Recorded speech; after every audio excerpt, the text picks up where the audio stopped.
Hi, I'm Sue. Thanks for joining me for today's Bible reading for September 21st. Today's reading is Joel 1 through 3, so we're starting a new book. Just one reading for this short book. This is one of the 12 of the minor prophets. Again, minor because of their length, not because of their importance. And I want to refer you to two links that are in the description and that will give you an overview of this book. One is called Overview Joel by Bible Project. Overview Joel by Bible Project, and one is called The Introduction to Joel, which is a video that I recorded a couple years ago, just to give a framework for reading before you get into this book or while you're into it. So that's enough of a review for now, because those two videos are pretty comprehensive for what we need for this reading. So starting today in Joel 1 from the World English Bible, a plague of locusts. Yahweh's word that came to Joel, the son of Pethuel. Hear this, you elders, and listen, all you inhabitants of the land. Has this ever happened in your days, or in the days of your fathers? Tell your children about it, and have your children tell their children, and their children another generation. What the swarming locusts have left, the great locust has eaten. And what the great locust has left, the grasshopper has eaten. And what the grasshopper has left, the caterpillar has eaten. Wake up, you drunkards, and weep.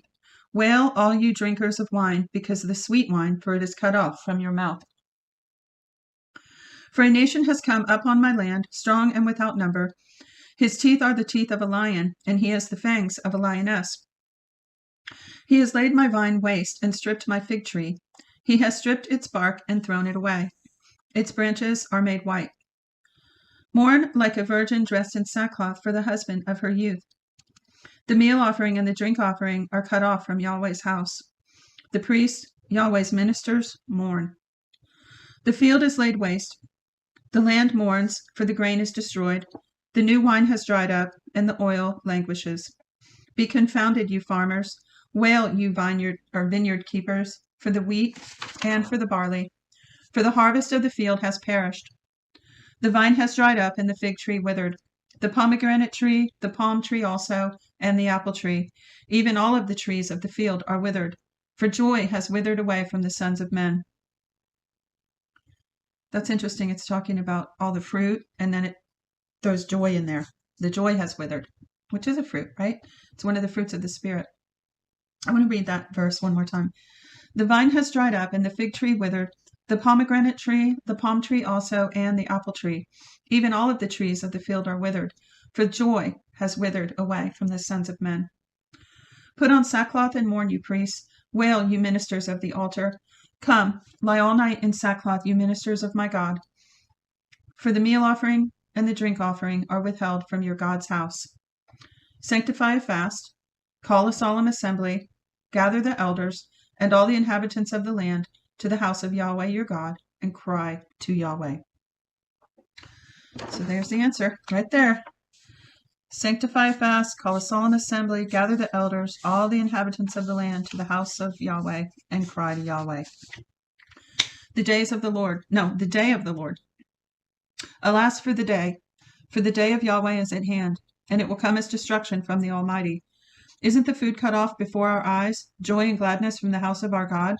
The seeds rot under their clods, the granaries are laid desolate, and barns are broken down, for the grain has withered. How the animals groan! The herds of livestock are perplexed because they have no pasture. Yes, the flocks of sheep are made desolate.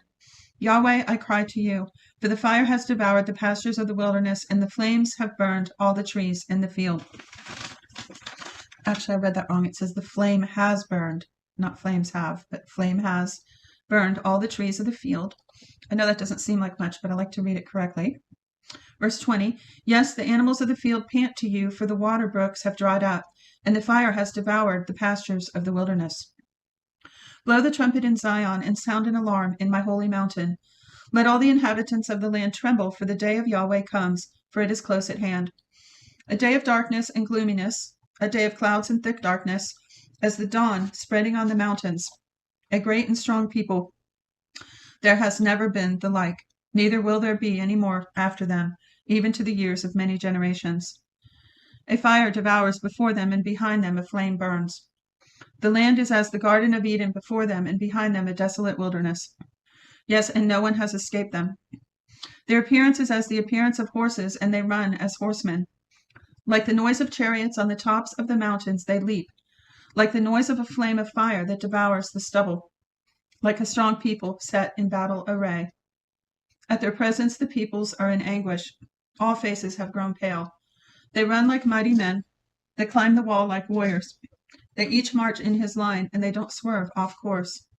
Neither does one jostle another. They march every one in his path. They burst through the defenses and don't break ranks. Wow.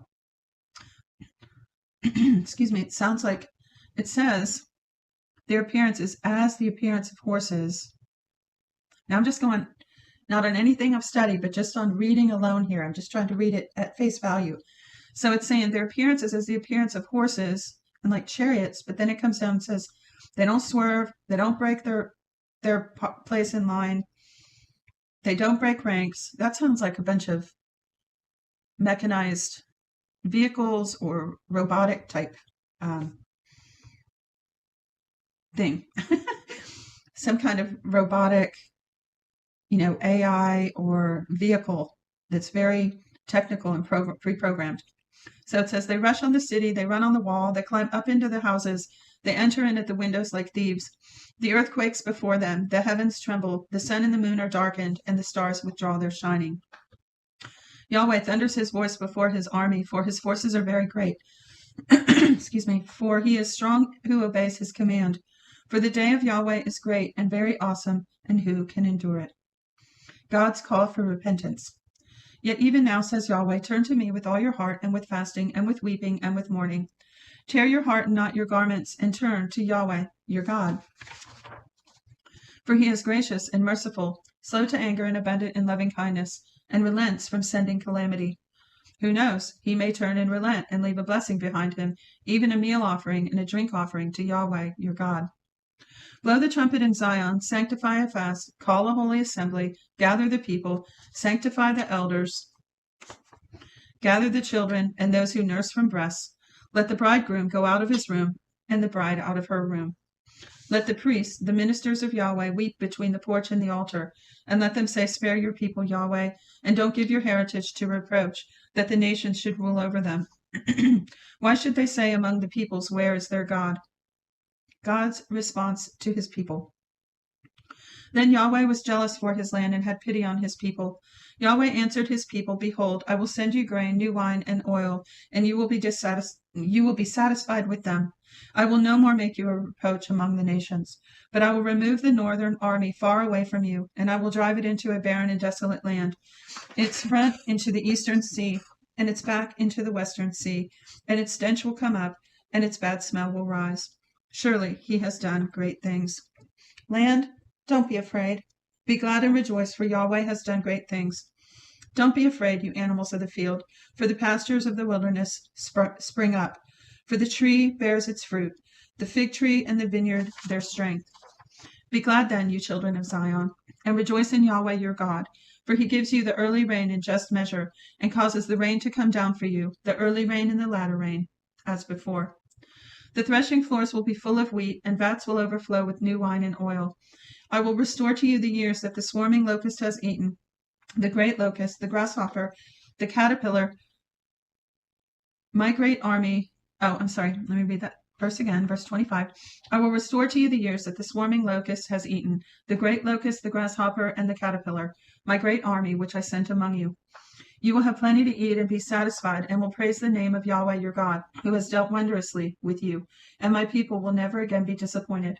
You will know that I am among Israel, and that I am Yahweh your God, excuse me, and there is no one else, and my people will never again be disappointed. God's promise of his Spirit. It will happen afterward that I will pour out my Spirit on all flesh, and your sons and daughters will prophesy. Your old men will dream dreams, and young men will see visions. And also on the servants and on the handmaidens in those days I will pour out my Spirit. I will show wonders in the heavens and the earth, blood, fire, and pillars of smoke. The sun will be turned to darkness and the moon into blood before the great and terrible day of Yahweh comes. It will happen that whoever will call on Yahweh's name shall be saved. For in Mount Zion and in Jerusalem there will be those who escape, as Yahweh has said, and among the remnant those whom Yahweh calls. Judgment of the nations. For behold, in those days and in that time, when I restore the fortunes of Judah and Jerusalem, I will gather all nations, and will bring them down into the valley of Jehoshaphat, and I will execute judgment on them there, for my people, and for my heritage Israel, whom they have scattered among the nations. They have divided my land, and have cast lots for my people, and have given a boy for a prostitute, and sold a girl for wine, that they may drink. Yes, and what are you to me, Tyre and Sidon, and all the regions of Philistia? Will you repay me? And if you repay me, I will swiftly and speedily return your repayment on your own head. Because you have taken my silver and my gold, and have carried my finest treasures into your temples, and have sold the children of Judah and the children of Jerusalem to the sons of the Greeks, that you may remove them far from their border. Behold, I will stir them out of the place where you have sold them, and I will return your repayment on your own head. And I will sell your sons and daughters into the hands of the children of Judah, and they will sell them to the men of Sheba, to a faraway nation, for Yahweh has spoken it. Proclaim this among the nations, prepare for war. Stir up the mighty men, let all the warriors draw near. Let them come up, beat your plowshares into swords, and your pruning hooks into spears. Let the weak say, I'm strong. Hurry and come, all you surrounding nations, and gather yourselves together. Cause your mighty ones to come down there, Yahweh. That's a strange sentence. Cause your mighty ones to come down there, Yahweh. Let the nations arouse themselves and come up to the valley of Jehoshaphat, for there I will sit to judge all the surrounding nations. Put in the sickle, for the harvest is ripe. Come, tread, for the winepress is full. The vats overflow, for their wickedness is great. Multitudes, multitudes in the valley of decision, for the day of Yahweh is near in the valley of decision. The sun and the moon are darkened, and the stars withdraw their shining. Yahweh will roar from Zion and thunder from Jerusalem, and the heavens and the earth will shake. But Yahweh will be a refuge to his people and a stronghold to the children of Israel. Israel blessed. So you will know that I am Yahweh your God, dwelling in Zion, my holy mountain. Then Jerusalem will be holy, and no stranger will pass through her any more. It will happen in that day that the mountains will drop down sweet wine, the hills will flow with milk, all the brooks of Judah will flow with waters, and a fountain will flow out from Yahweh's house, and will water the valley of Shittim. A fountain will flow out from Yahweh's house and water the valley of Shittim. Egypt will be a desolation, and Edom will be a desolate wilderness, for the violence done to the children of Judah, because they have shed innocent blood in their land. But Judah will be inhabited forever, and Jerusalem will from generation to generation. I will cleanse their blood that I have not cleansed, for Yahweh dwells in Zion. And that's it for the little book of Joel. That was chapters 1 through 3. And again, I want to encourage you to click on the links below for the Bible Project video and the Introduction to Joel video that I did, and just get a good overview of this book and what it's all about. And also, the Introduction to Joel and this video will be together on a playlist on my page if you just want to review this book of Joel a few times and get it, set in your mind and heart. It's a continuous play playlist, and those work really good for that function. It'll play automatically while you're driving and working out, etc. So please feel free to comment or email me at the email that's in the video description, and I look forward to next time. See you there.